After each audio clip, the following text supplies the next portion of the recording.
Bukan. Udah ya? Udah, ini udah. Kelihatan nggak? Kelihatan.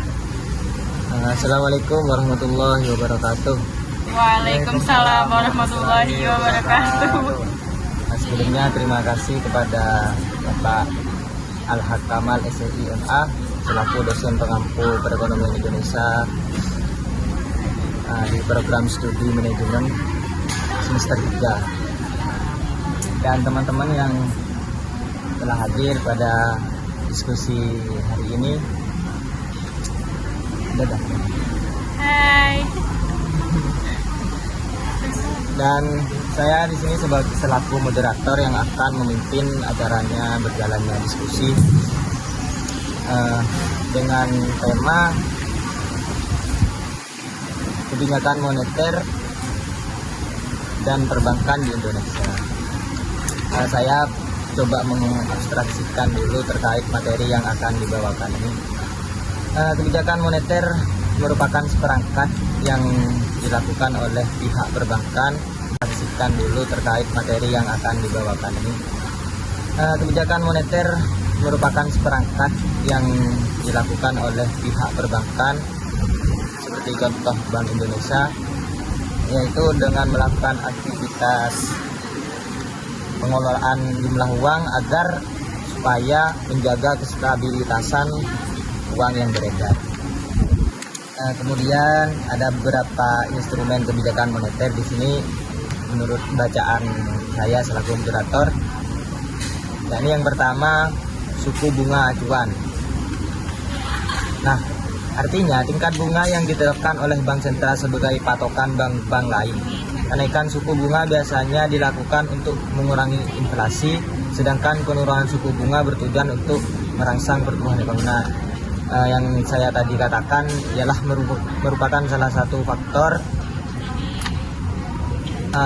kenapa kebijakan moneter itu harus distabilitaskan, karena menjaga suku bunga yang ada di Indonesia, khususnya di segi keuangan. Kemudian yang kedua yakni operasi pasar terbuka. Pembelian atau penjualan surat berharga oleh Bank Sentral di pasar terbuka. Pembelian kan kalian belum ada.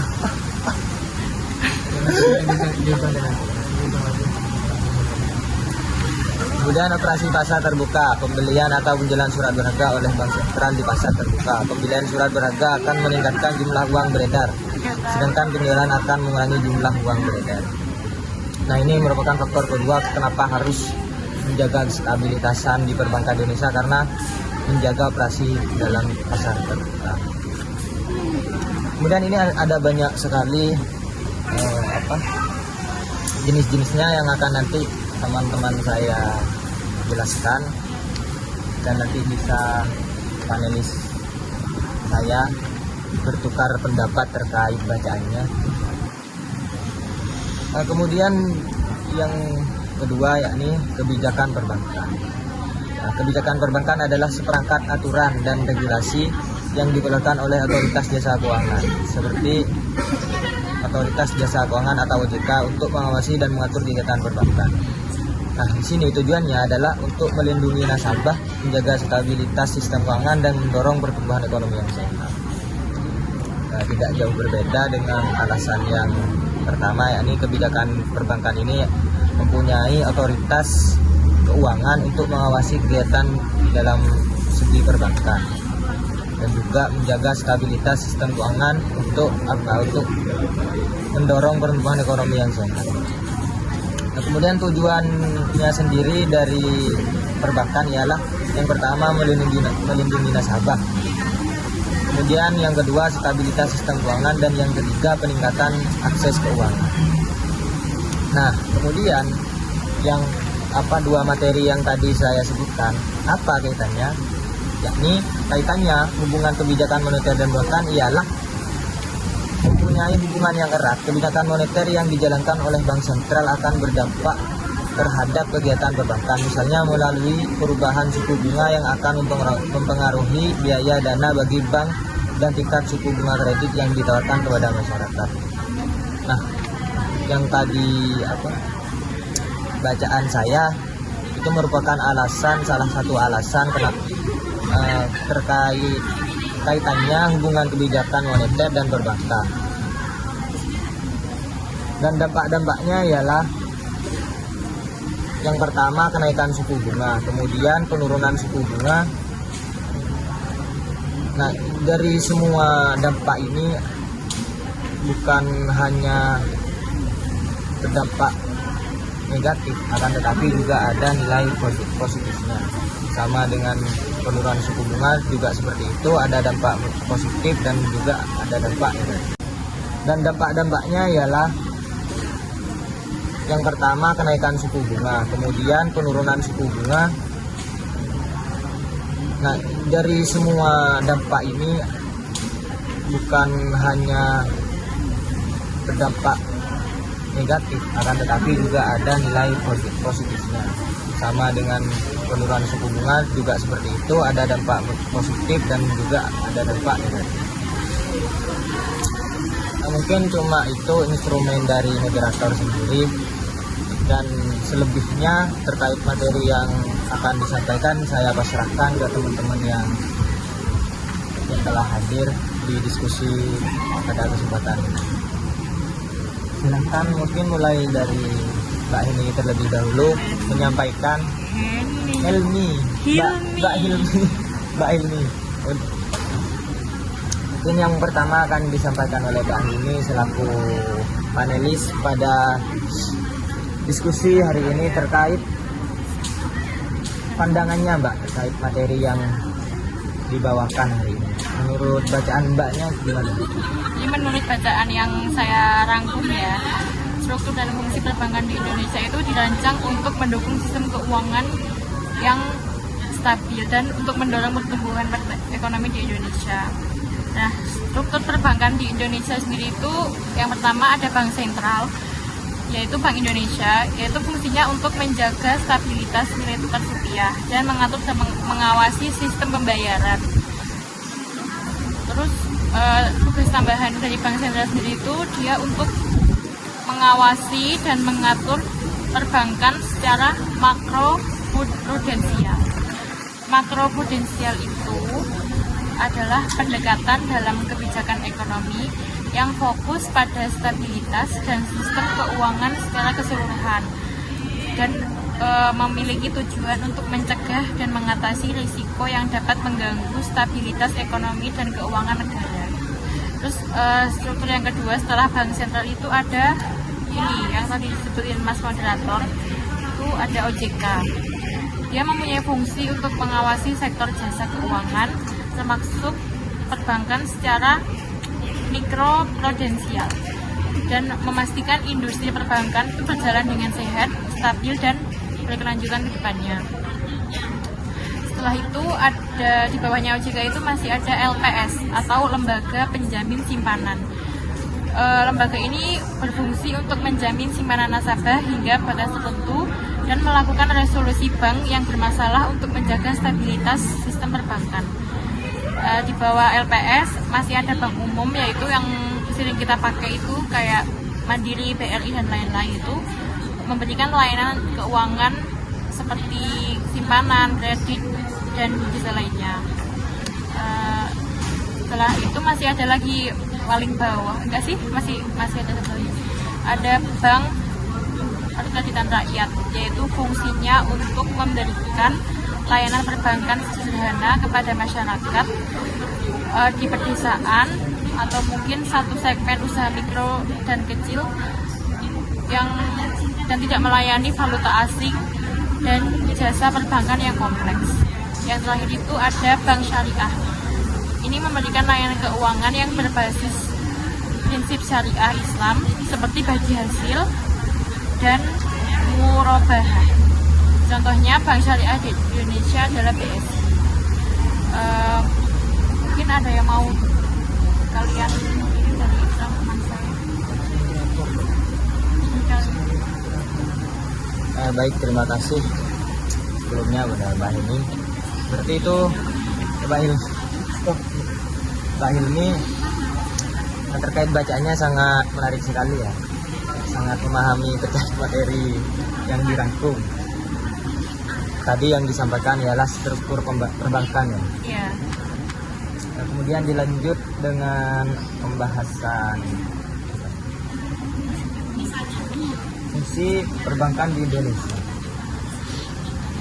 Nah, mungkin ini akan langsung disampaikan oleh Mas Rozi. Silahkan Mas, menurut bacaannya Mas. Ya. Ya. Fungsi perbankan di Indonesia itu ada 6. Jadi yang pertama itu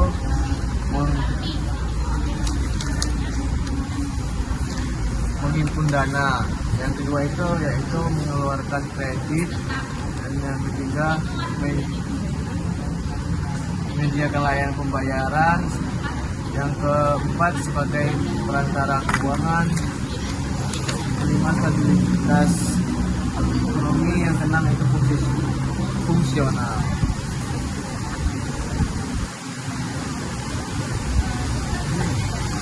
Saya kembalikan kepada moderator. Oke, terima kasih Mas Rozi terkait fungsi dari perbankan sendiri. Yang pertama tadi ada menghimpun uang. Jadi artinya menghimpun uang itu bisa dikatakan menyimpan uang gitu ya. Fungsi bank yang di sini menyimpan uang. Nah, yang kedua itu ini mengalurkan kredit kayak ini kayak bank ini bisa menyalurkan kredit, pinjamin orang gitu. Berarti sangat berpengaruh pada masyarakat gitu ya. Bukan hanya kepentingan negara ya. Yang ketiga itu kan menyediakan layanan pembayaran. Jadi kayak mereka tuh mau bayar atau mau apa tuh bisa lewat bank. Transfer. Ya, transfer. Ini kan nggak mungkin kalau misal kita cuma nabung nggak bisa digunain kan. Cuma. Nah, yang kelima itu yang keempat sebagai perantara keuangan. Jadi kayak sebagai perantara keuangan ini kayak kita kan nggak punya uang, jadi kita bank ini jadi perantara gitu. Artinya sangat memudahkan dalam transaksi, tidak hanya jual beli, maupun juga memudahkan kepada masyarakat. Nah, yang kelima itu ya stabilitas ekonomi. Jadi kayak kita menstabilkan uang, jadi nggak terlalu banyak uang yang beredar, dan ada juga uang yang di dalam gitu. Jadi kayak yang diedar juga nggak 100%, yang di bank itu nggak 100%, jadi kayak stabil gitu. Itu fungsi sosial. Jadi fungsi sosial tuh kayak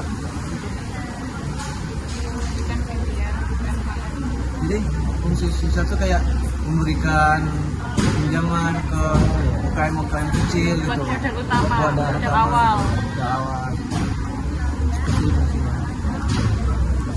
Kemudian, makasih ya Mas Budi terkait bacaannya sangat menarik sekali. Kemudian apa dong? Materi selanjutnya ialah kebijakan moneter terhadap sektor perbankan. Ya, langsung saja saya beri waktu terhadap Mbak Rara. Menurut saya kebijakan Mungkin lebih keras ya? Menurut bacaan saya, kebijakan moneter itu adalah langkah-langkah yang diambil oleh bank sentral untuk mengatur jumlah uang yang beredar dalam perekonomian. Nah, tujuannya itu untuk mencapai stabilitas ekonomi, termasuk mengendalikan inflasi, menjaga nilai tukar, stabilitas harga, yang artinya mengendalikan inflasi agar harga barang dan jasa tetap stabil. Yang kedua, meningkatkan kesempatan kerja, yaitu mendorong investasi dan pertumbuhan ekonomi untuk menciptakan lapangan kerja. Yang ketiga itu memperbaiki neraca pembayaran, yang artinya meningkatkan daya saing ekspor melalui pengaturan nilai tukar yang stabil. Dan yang terakhir itu mendukung pertumbuhan ekonomi berkelanjutan, yang artinya mengatur jumlah uang beredar agar perekonomian tumbuh tanpa inflasi yang berlebihan. Terus yang itu terakhir, instrumen kebijakan moneter itu meliputi kedua yaitu suku bunga. Suku bunga itu artinya mengatur suku bunga acuan untuk mempengaruhi biaya pinjaman. Yang kedua, giro wajib minimum atau GWM itu menetapkan persentase simpanan yang harus disimpan bank di bank sentral. Ya, sekian saya kembalikan ke moderator. Oke, terima kasih. Sedikit saya simpulkan dari ketiga. Depok, perbankan. Oh, masih ada, ternyata masih ada satu dari lagi. Iya, dampaknya Ini belum yang terakhir disebut tadi. dari semua materi ini, kemudian apa dampaknya terhadap perekonomian, Iya. terhadap perekonomian Indonesia? Silahkan Mas Budi, mungkin dampaknya. Dampak ini contoh dampak kebijakan Enggak mau kebijakan pakai, moneter Pak. di Indonesia ya. Jadi ada contoh dampaknya. Yang pertama itu penurunan dari min 7 referensi repo rate atau BI rate gitu. Pada saat BI menurunkan suku bunga acuan, jadi bank cenderung menurunkan suku bunga kredit dan simpanan sehingga meningkatkan pengeluaran atau penyaluran kredit gitu. Yang kedua itu meningkatkan giro wajib minimum atau GWM. Jadi itu kebijakan ini kayak mengurangi likuiditasme bank atau memaksa mereka lebih efisien dalam pengelolaan dana.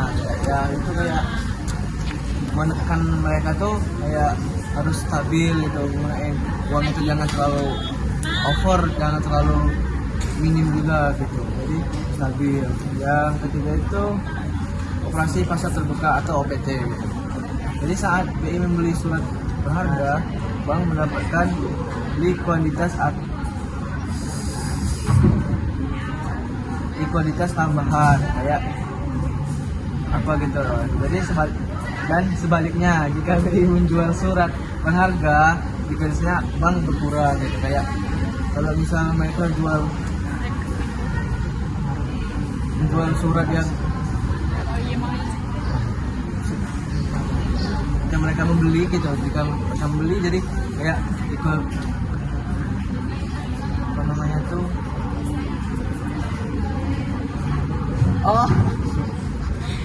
Coba bisa diulang pelan-pelan, Mas? oh iya, mungkin kayak operasi pasar terbuka tuh kayak gini. Saat BI membeli surat berharga, jadi bank tuh mendapatkan likuiditas tambahan gitu. Nah, dan sebaliknya jika BI menjual surat berharga, likuiditasnya bank berkurang. Kayak hartanya ya itu tuh. Ya, kayak kepercayaan orang terhadap bank itu berkurang gitu. Kayak kalau misal gitu kan kayak apa, jadi kayak Yang ngerti sih Mas. jadi percaya gitu. Nah, dan sebaliknya jika BI menjual surat berharga, likuiditasnya bank berkurang. Kayak hartanya ya itu tuh. Ya, kayak kepercayaan orang terhadap bank itu berkurang gitu. Kayak kalau misal gitu kan kayak apa, jadi kayak Yang ngerti sih Mas. jadi percaya. Terima kasih Mas Doji atas penyampaiannya. Kemudian Kayaknya ada yang kurang ya, yang belum dibahas ya. iya, ini ada yang paling Kelewatan, Pak nih. yang paling penting dibahas. Terus ini pengaruh inflasi ya. Iya, Karena iya tadi. Indonesia ini pernah mengalami inflasi pada Iya. masanya. Terus sekarang ini terkait kebijakan moneter itu pengaruh terhadap inflasi itu apa dalam pertumbuhan ekonomi di Indonesia? Mungkin disampaikan oleh siapa? Mbak Rara ya Mbak kayak. Rara. Silakan Mbak Rara. Nah, pengaruh terhadap pertumbuhan ekonomi itu Izin sama moderator. juga kebijakan juga dapat digunakan untuk merangsang pertumbuhan ekonomi. Nah, contohnya itu suku bunga diturunkan, biaya pinjaman menjadi lebih murah. sehingga orang-orang dan bisnis-bisnis lebih siap untuk melakukan investasi dan konsumsi. Ini bisa meningkatkan permintaan agregat dan stimulasi pertumbuhan ekonomi. Nah, yang kedua itu permodalan. Permodalan itu kebijakan moneter yang tepat untuk meningkatkan ketersediaan modal bagi para pemilik usaha. Dengan demikian mereka dapat melakukan proyek-proyek baru dan meningkatkan produktivitas industri nasional. Itu saya kembalikan ke moderator. Oh ya, terima kasih atas penyampaian dari para panelis. Tentu saya akan merangkum poin-poin penting dari pembahasan tadi yang disampaikan. Ini terkait kebijakan moneter, yakni tujuannya sama dari ketiganya itu menyampaikan bahwa sebenarnya tujuan dari kebijakan moneter ini menjaga stabilitas keuangan Dan meningkatkan perekonomian yang berkelanjutan. ekonomi Indonesia dan menjaga sistem keuangan tetap sehat. Kemudian dampaknya ialah perubahan suku bunga yang akan mengurangi tingkat inflasi, investasi dan konsumsi. Tadi yang disampaikan oleh Mbak Rara. Kemudian operasi pasar terbuka akan mempengaruhi jumlah uang beredar. Cadangan wajib akan mempengaruhi kemampuan bank dalam menyatukan kredit. Itu terkait kebijakan moneter. Kemudian kebijakan perbankan, yakni tujuannya ialah melindungi nasabah, tetap menjaga loyalitas nasabah ya, agar tidak mengecewakan. Tetap berhubungan sampai jangka panjang. Kemudian menjaga stabilitas sistem keuangan dan mendorong perekonomian yang sehat juga. Jadi sama tujuannya yang terakhir ialah menjaga perekonomian yang sehat. Kemudian dampaknya ya, kebijakan perbankan akan mempengaruhi perilaku bank dalam memberikan kredit, mengelola risiko dan memberikan layanan kepada nasabah.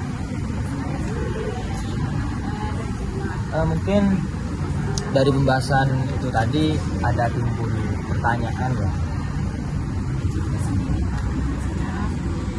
Bentar ya.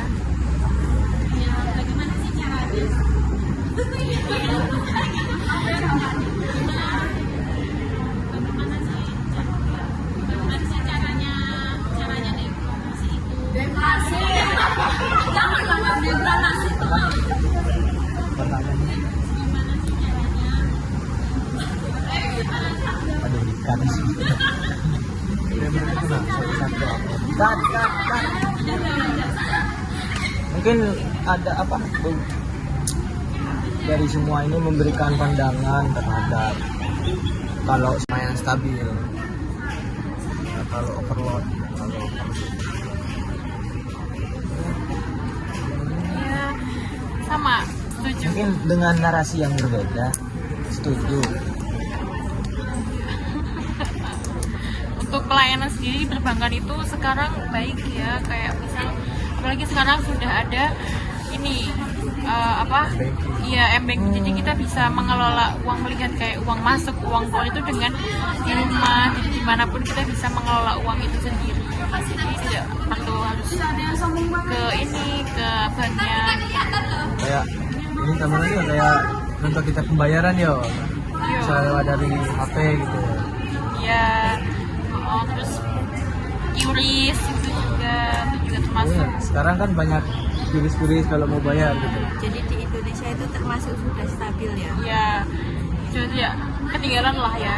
Sudah mengikuti di masjid pun sekarang kalau mau infak tuh gede banget ya. Nggak ada ini lagi sekarang kota amal, udah nggak ada. Dan kebanyakan orang Iya. nggak megang uang cash lagi. Iya. Jadi kayak kalau uang cash kan terlalu berisiko ya. Iya, Kayak kalau mistis tuyul gitu kan. Ya kalau itu kan susah ya, atau yang mengambil di QRIS gimana? Ya nggak bisa nyiken. Bahkan tukang parkir pun sudah ada sekarang.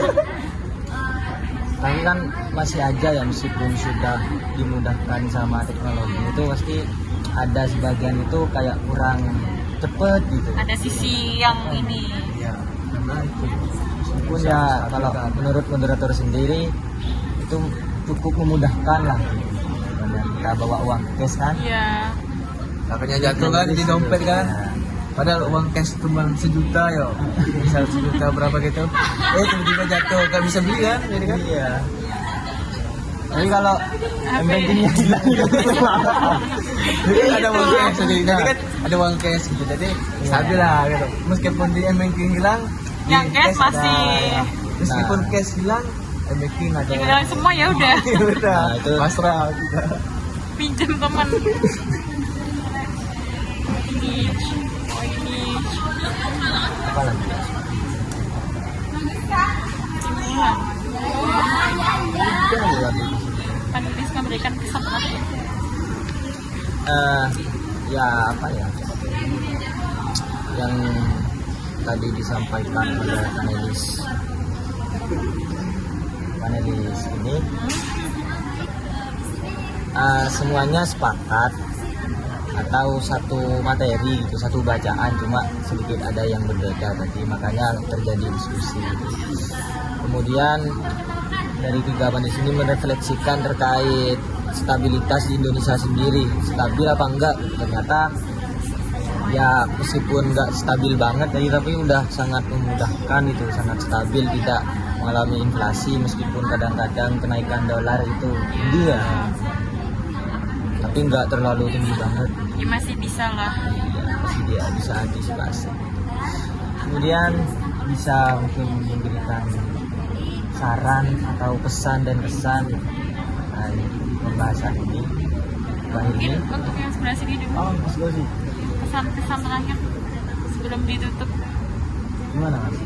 Tahu sarannya untuk Bank Indonesia gitu.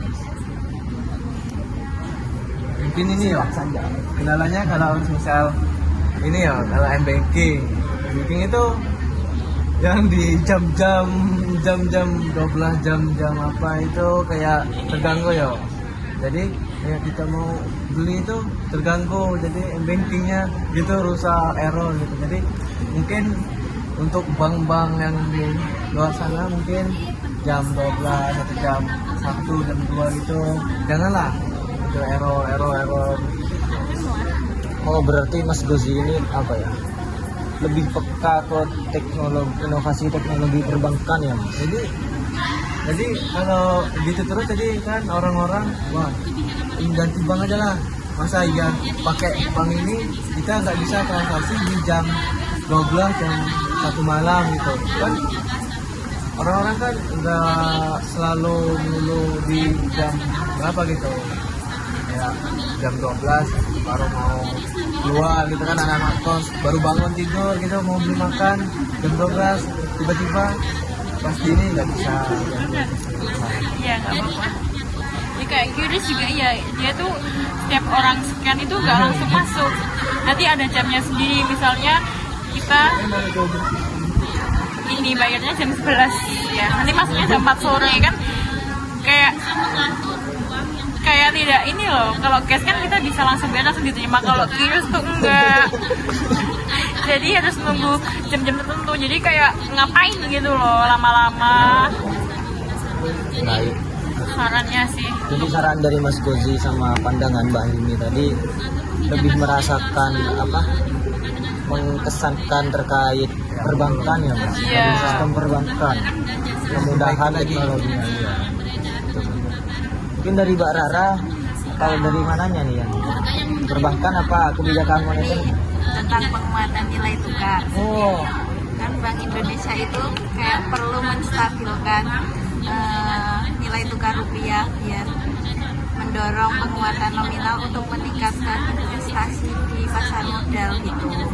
Nah, jadi yang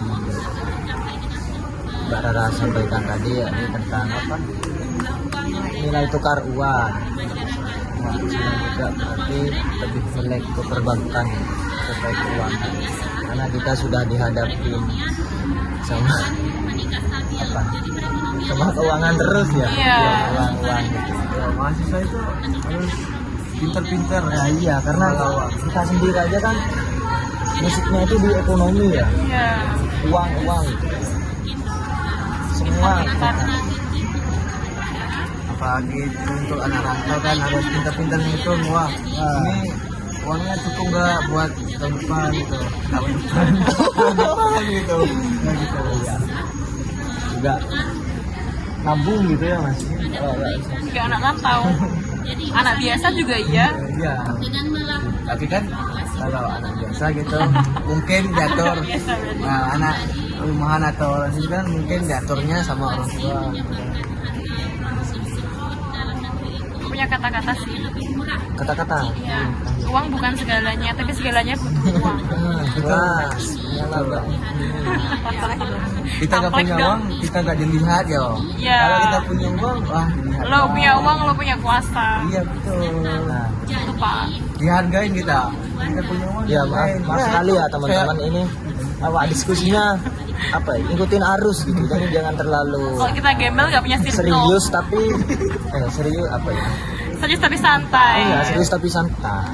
Juga santai. Jadi tetap kan pasti ada Nilai materi-materi, tapi juga tidak terlalu yang sepaneng banget mah, jadinya kan kayak gak asik gitu. kita kan karena kita manusia kan. Ya Nabi boy.